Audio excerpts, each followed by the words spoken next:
So hello class, welcome to Prithvi. इस YouTube channel की नई वीडियो में आप सभी का स्वागत है। उम्मीद करता हूँ आप सभी लोग अच्छे होंगे। तो बच्चों, एक बार फिर से मैं आपके सामने लेकर आ चुका हूँ यूनिट्स एंड डायमेंशन से कुछ बढ़िया सवाल जो कि नीट एग्जाम में पूछे गए हैं। तो चलिए बच्चों, स्टार्ट करते हैं विद द फर्स्ट क्वेश्चन। पहले सवाल में आपको बोला गया है कि आपके पास एक फिजिकल क्वांटिटी है जिसका डायमेंशन लेंथ का है और उसको फॉर्म किया जाता है with these three physical quantity which is c, g and this term। ठीक है, जहां पर c क्या है, वेलोसिटी ऑफ लाइट है। g जो है वो यूनिवर्सल ग्रेविटेशनल कांस्टेंट है और e square by 4 pi epsilon not में जो e है वो चार्ज है। तो देखिए बच्चों, इस सवाल को कैसे करेंगे। तो मैंने कहा कि एक फिजिकल क्वांटिटी है जिसका डायमेंशन l है यानी कि लेंथ है। ठीक है, और उसको इस तरीके से फॉर्म किया जाता है इन तीनों क्वांटिटीज की सहायता से, जो कि पहली है C। मैं मान लेता हूँ मुझे नहीं पता, उसकी कुछ ना कुछ पावर होगी, इस पावर पर ये फिजिकल क्वांटिटी डिपेंड करती है। G है, G की पावर हम ले लेते हैं B। और बच्चों e square divide by 4 pi epsilon naught आपको वैल्यू दी है और इसकी पावर कितनी हो जाएगी, C हम मान लेते हैं। ठीक है, अब हमें A, B और C की वैल्यू निकालनी है। तो बच्चों सबसे पहले C की बात करते हैं। C हमारी स्पीड ऑफ लाइट है और स्पीड ऑफ लाइट की यूनिट क्या होती है, मीटर पर सेकेंड। तो बच्चों इसका डायमेंशन फॉर्मूला क्या हुआ, m0 l1 t-1। ठीक है जी। अब g की बात करते हैं। g है यूनिवर्सल ग्रेविटेशनल कांस्टेंट और ग्रेविटेशनल फोर्स की बात करें तो F equal to G m1 m2 divide by r square होता है। तो यहां से g कितना हो जाएगा, g हो जाएगा F R square divide bye m1 m2। तो बच्चों इसका डायमेंशन फॉर्मूला क्या होगा, जल्दी से बताइए। अब आप सभी को पता है कि फोर्स का डायमेंशन फॉर्मूला क्या होता है, m1 l1 t-2। अब r एक डिस्टेंस है तो यानी कि लेंथ है, लेंथ का डायमेंशन हो जाएगा l स्क्वायर और डिवाइड बाय m1 m2 यानी कि ये मास है, तो ये हो जाएगा m की 2। तो जब हम इसको सॉल्व करेंगे तो g का डायमेंशन फॉर्मूला आ जाएगा। क्या आ जाएगा जल्दी से बताइए। ये 2 ऊपर जाके माइनस में हो जाएगा तो 1 minus 2 that will B m की पावर -1 और L की पावर यहाँ पर हो जाएगा 3 और T की पावर हो जाएगा -2। तो बच्चों ये आ गया हमारा G का डायमेंशन फॉर्मूला। क्लियर है। उसी तरीके से अगर मैं बात करता हूँ e square by 4 pi epsilon naught की, तो बच्चों आपको क्लास 12th में एक कुलम फोर्स सिखाया जाएगा जो कि होता है F is equal to Q1 Q2 divide by 4 pi epsilon naught r square. और बेसिकली Q1 Q2 यहाँ पे चार्ज होते हैं जो कि यहाँ पर ई स्क्वायर की फॉर्म में दिया गया है।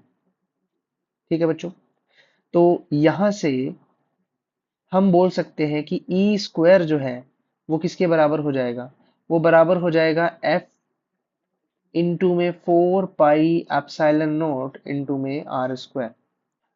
तो हमें तो इसका डायमेंशन चाहिए, तो इसको एक बार यहाँ पर नीचे ले आते हैं तो we can say e square by 4 pi epsilon naught which is equal to F force into में आर स्क्वायर। और आपको पता है कि फोर्स का डायमेंशन फॉर्मूला होता है m1 l1 t-2 और r एक डिस्टेंस है यानी लेंथ का स्क्वायर है। तो ओवरऑल बच्चों इस क्वांटिटी का डायमेंशन फॉर्मूला क्या हो जाएगा, that will B m1l3 t-2। ठीक है, that will be the dimension formula of this quantity. तो कुल मिला के बच्चों क्या आया हमारे पास, कुल मिला के आया L। ऊपर देखिए L, L की पावर कितनी है, L की पावर 1 है क्योंकि लेंथ का डायमेंशन है। C का डायमेंशन फॉर्मूला मैं ऑलरेडी यहाँ पर निकाल चुका हूँ, दैट इज m0l1t-1। ओके, और इसकी पावर ऊपर क्या थी, इसकी पावर थी A।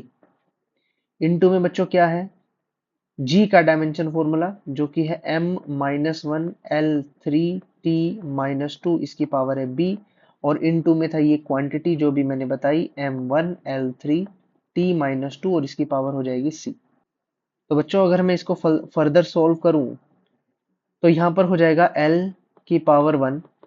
अब इसको थोड़ा सा रीअरेंज कर लेते हैं। m की पावर यहाँ पर क्या हो जाएगी, ये है 0। ठीक है, तो 0 इंटू समथिंग हो जाएगा 0 और यहाँ पर हो जाएगा -1 इंटू बी बन जाएगा -b और बच्चों यहाँ पर बन जाएगा +c। उसी तरीके से L की पावर यहाँ पर हो जाएगी a +3b और यहाँ पर हो जाएगा +3c और बच्चों t की जो वैल्यू हो जाएगी दैट विल बी माइनस का a और यहाँ पर हो जाएगी -2b और यहाँ हो जाएगी माइनस का 2c। तो बच्चों जब आप यहाँ पर कंपेयर करोगे तो आपके पास कुछ इक्वेशंस इस तरीके से बनेगी। पहली इक्वेशन बनेगी 0 minus b plus c that is equal to 0, because m का तो इस तरफ कोई डायमेंशन है ही नहीं, तो ये पहली इक्वेशन बन गई। अगर L को कंपेयर करेंगे तो आएगा a plus three b plus three c बच्चों दैट इज इक्वल टू 1, क्योंकि लेंथ का डायमेंशन 1 के बराबर दिया गया है। और तीसरी बन जाएगी minus a minus two b minus two c that is equal to 0। तो बच्चों यहाँ से कंपेयर करेंगे तो पहली बात पता चली कि सी और बी दोनों बराबर है।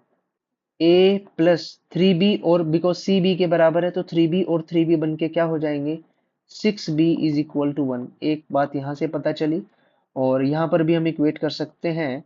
सो that will be equal to minus a minus two b minus two c, c b के बराबर है तो that will be minus of 4b that is equal to 0। तो यहाँ से पता चला minus a is equal to 4b। ठीक है जी, और a is equal to minus 4b। अब a equal to minus 4b है, इस वैल्यू को इसमें पुट कर देंगे तो a की जगह minus 4b plus 6b that is equal to 1। 6b में से 4b गया यानी 2b इज इक्वल टू 1, और b की वैल्यू आ गई 1/2। तो b की वैल्यू 1/2 है बच्चों, तो a की वैल्यू कितनी आ जाएगी, -4 इंटू 1/2। सो a की वैल्यू यहाँ पर आ गई -2।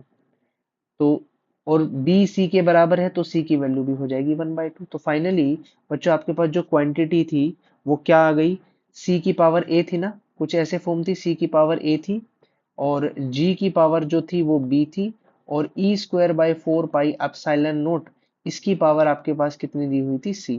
तो फाइनली आपके पास आंसर आ जाएगा c की पावर a। c की पावर a का मतलब c की पावर हो जाएगी -2।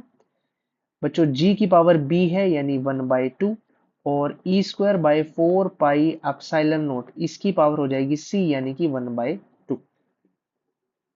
क्लियर है बच्चों? तो हम इसको इस फॉर्म में भी लिख सकते हैं 1/c² इंटू में g into E square divide by 4 pi epsilon note, और कंप्लीट की पावर हो जाएगी 1/2। सो that will be your final answer. तो कौन सा ऑप्शन करेक्ट है आप देख सकते हो। तो बच्चों option number D will be the right answer. Clear है, ये सवाल एम्स 2017 में पूछा गया है। चलिए आगे बढ़ते हैं नेक्स्ट क्वेश्चन की तरफ। नेक्स्ट क्वेश्चन है बच्चों, आपको कहा गया है an equation is given here p plus a by v square that is equal to b theta by v, where p is pressure, v is volume and theta is absolute temperature. If a and b are constant, then the dimensions of a क्या होंगे ये आपको बताना है। बच्चों एक बात याद रखना, p यहाँ पर प्रेशर है और v यहाँ पर वॉल्यूम है। तो बच्चों यहाँ पर इस सवाल को सॉल्व करने के लिए हम प्रिंसिपल ऑफ होमोजेनिटी का इस्तेमाल करेंगे। ठीक है, हम किस कंसेप्ट का इस्तेमाल करेंगे, that will B principle of homogeneity. ठीक है, प्रिंसिपल ऑफ होमोजेनिटी। क्या है principle of homogeneity? Principle of homogeneity ये कहती है कि दो क्वांटिटी को तभी ऐड या सब्ट्रैक्ट किया जाता है जब दोनों के डायमेंशन सेम हो। इसका मतलब कि जो प्रेशर का डायमेंशन होगा, जो प्रेशर का डायमेंशन होगा बच्चों, वही डायमेंशन आपका a बाई वी स्क्वायर का होगा। यही प्रिंसिपल ऑफ होमोजेनिटी कहता है। तो बच्चों कि आप मुझे एक बात बताइए कि प्रेशर का डायमेंशन क्या होता है। प्रेशर का डायमेंशन फॉर्मूला क्या होता है, that is m1 L-1 T-2, यही होता है प्रेशर का dimension formula. That is equal to A divide by v square का डायमेंशन फॉर्मूला, यानी कि V क्या है यहाँ पर, V बच्चों वॉल्यूम दी गई है, तो वॉल्यूम का मतलब होता है लेंथ का क्यूब, और उसका भी आपको स्क्वायर दिया गया है। तो बच्चों यहाँ से A का इजीली डायमेंशन फॉर्मूला निकाल लेंगे, m1 L-1 T-2, और यहाँ पर हो गया L की पावर 6। तो कुल मिला के A का डायमेंशन फॉर्मूला आ गया m1, L की पावर 6 में से एक घट जाएगी यानी कि 5, और T की पावर हो जाएगी -2। तो बच्चों that is the our final answer, m1L5T-2। तो m1L5T-2 यानी option number c is the right answer. AIPMT 1996 का क्वेश्चन है डायमेंशन फॉर्मूले से रिलेटेड। ठीक है बच्चों,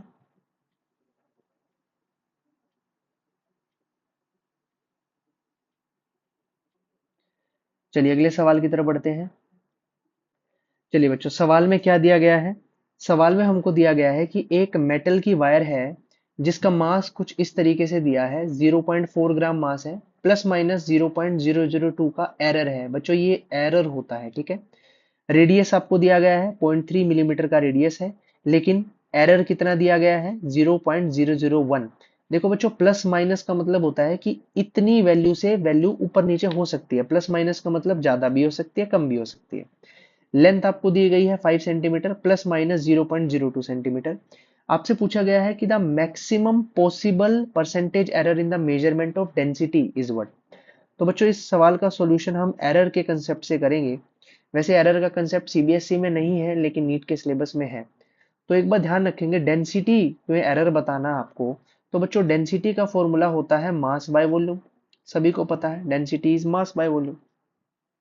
तो बच्चों डेंसिटी को रो से डिनोट करें, मास को एम से डिनोट करें, और वॉल्यूम बेसिकली वायर की बात हो रही है, तो वायर की एक पर्टिकुलर लेंथ होगी, है ना। वायर की एक पर्टिकुलर लेंथ होगी, साथ में क्रॉस सेक्शन एरिया भी होगा, और ये क्रॉस सेक्शन एरिया सर्कल की फॉर्म में होता है।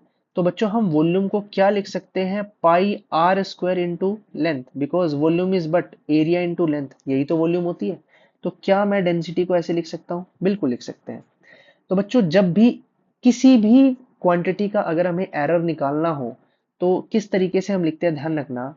इस रो को अब मैं लिखूंगा डेल रो डिवाइड बाय रो। यहाँ पर डेल जो होता है बेसिकली ये एरर होता है, और रो आपकी जो वैल्यू होती है मेन वैल्यू होती है, और डेल रो जो होती है वो एरर होता है, जैसे कि ऊपर दे रखा है, ठीक है।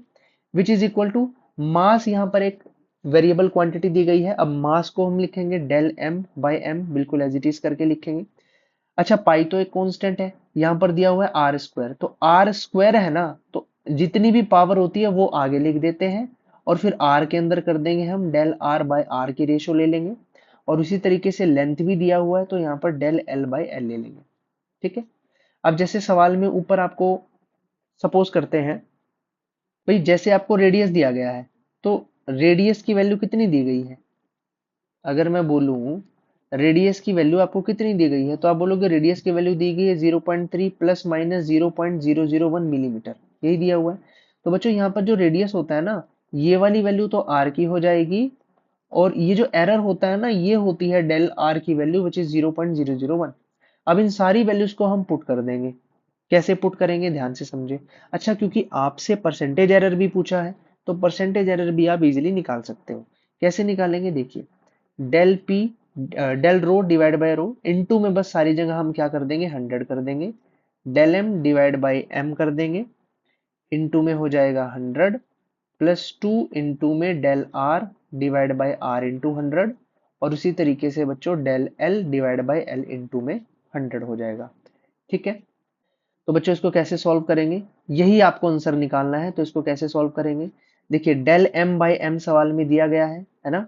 सवाल में मास दिया हुआ है 0.4 एंड 0.02, ठीक है, 0.002। तो इसको इजीली हम सॉल्व कर देंगे। यहाँ पर डेल एम की वैल्यू क्या हो जाएगी, 0.002, और एम आपको कितना दिया गया है बच्चों, 0.4 दिया गया है, और इनटू में हो जाएगा 100, ठीक है। उसके बाद प्लस 2 इंटू, बच्चों डेल आर और आर आपको दिया गया है, कितना दिया गया है जल्दी से बताइए, that is 0.001 divide by R की वैल्यू सवाल में कितनी दी गई है, 0.3, प्लस डेल एल सवाल में कितना दिया गया है, डेल एल आपको दिया गया है 0.02, और एल दिया गया है 5। तो यहाँ पर हो जाएगा 0.02, एल दिया गया है आपको, कितना दिया गया है 5 इंटू में 100। तो बच्चों आप इसको सॉल्व कर लोगे, आपको यही आंसर चाहिए, ये आपका सॉल्व करके आ जाएगा। तो कैसे करेंगे, ध्यान देंगे, इसको हम सिंप्लीफाई कर लेते हैं थोड़ा सा। सबसे पहले तो ये डेसिमल आपका शिफ्ट कर जाएगा और 2 जीरो कट जाएगी, तो यहाँ पर हम लिख सकते हैं 0.2 डिवाइड बाई 0.4। क्लियर है बच्चों। अच्छा यहाँ इनटू में 100 भी था, ठीक है, यहाँ इनटू में 100 भी था, तो ये 2 जीरो डेसिमल यहाँ से हट जाएगा, तो क्या हो जाएगा, 2 इंटू 0.1 डिवाइड बाई 0.3। और बच्चों इसी तरीके से ये डेसिमल भी आपका हट जाएगा, ये डेसिमल हट जाएगा, 100 कट जाएगा, तो आपका यहाँ पे आ जाएगा 2/5। So the answer is 0.2 by 0.4 plus 0.2 by 0.3 plus 2/5। तो बच्चों इसको सॉल्व कर लेंगे। 0.2 by 0.4, ये आपका डायरेक्टली मैं लिख देता हूँ 0.5 आ जाएगा, ठीक है। 0.2 बाई 0.3 ये आ जाएगा 0.67 और 2 बाई 5 की वैल्यू लगभग आपकी आएगी 0.4।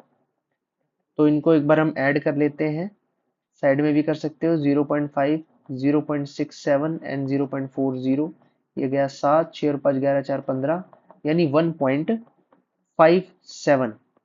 1.57 क्लियर है बच्चों ये बात।